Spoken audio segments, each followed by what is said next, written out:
The body on the moor. Early the next morning, I opened my eyes and saw Holmes next to my bed. He was already dressed. "Come, Watson," he cried. "There is hot coffee ready for you. We leave in 10 minutes." By 6 o'clock we were through Ragged Shaw, and half an hour later we were on Lower Gill Moor. Across the middle of the moor was a small river, and the ground all around it was very wet. "We can easily see tracks in this wet ground," said Holmes. "Look carefully, Watson." We moved slowly across the moor, looking at every centimetre of mud. We found hundreds of sheep tracks and some cow tracks, but no bicycle tracks. And then at last we found something. Not far from the little river, right across nice black mud, was the track of a bicycle. "Hurrah!" I cried. "We have it!" But Holmes did not look happy. "It's a bicycle, yes, but not the bicycle. Every bicycle has different tires. I know 42 different kinds of tire. This tire is a Dunlop, but Heidegger's bicycle had Palmer tires. The English teacher told me that, so this is not Heidegger." "Is it the boy then?" I asked. "Probably not. The boy didn't take a bicycle with him," said Holmes. He again looked at the track in the mud. "This track is going away from the school." "Or perhaps to the school," I said. "No, no, my dear Watson. Look at the tracks of the two tires. Are they the same?" No," I said. "One tire makes a deeper track." "And that's the back wheel," said Holmes, "because the rider, of course, sits over the back wheel. The deeper track is the one on top. So this bicycle went that way across the moor away from the school. But who was the rider? Where did he come from?" We followed the Dunlop track back, nearly to Ragged Shaw. Then we lost it in some cow tracks. Holmes sat down and thought for some minutes. "No," he said, getting up, "we must leave this question for now. Back to the mud by the river, Watson." 2 hours later, Holmes gave a happy cry. I quickly ran over to him and looked down at a long thin track in the mud. It was the Palmer tire. "Here's Heidegger," cried Holmes. "Let's follow him, Watson."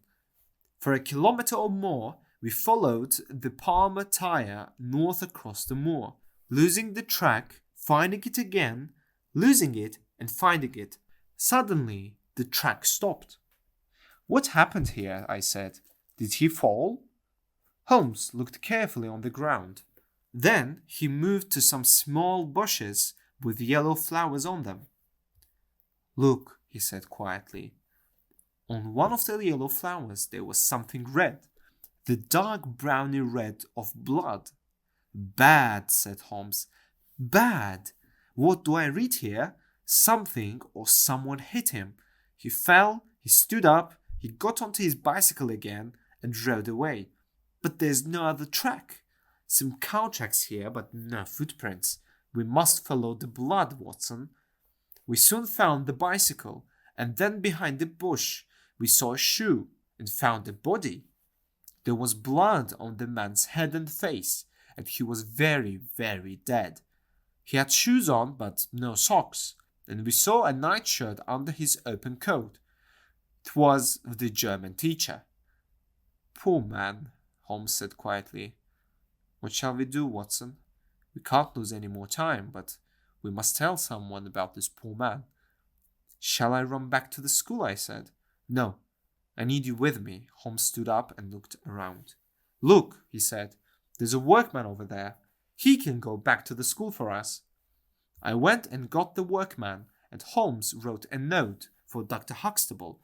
The poor workman took one look at the body and began to run quickly down the hill to Ragged Shaw. "Now," said Holmes, "before we go on, let's think carefully for a minute. What do we know so far? First, the boy left freely. He was dressed. He did not leave suddenly. He wanted to go, perhaps with someone, perhaps not. But the German teacher left without his socks and without his shirt, so he left suddenly." "That's right," I said. "And why did Heidegger go?" because from his bedroom window he saw the boy, because he wanted to follow him and bring him back. So far so good. But why doesn't Heidegger just run after the boy? A man can easily run faster than a boy, but Heidegger doesn't do this. He gets his bicycle. He knows that he needs his bicycle. Why?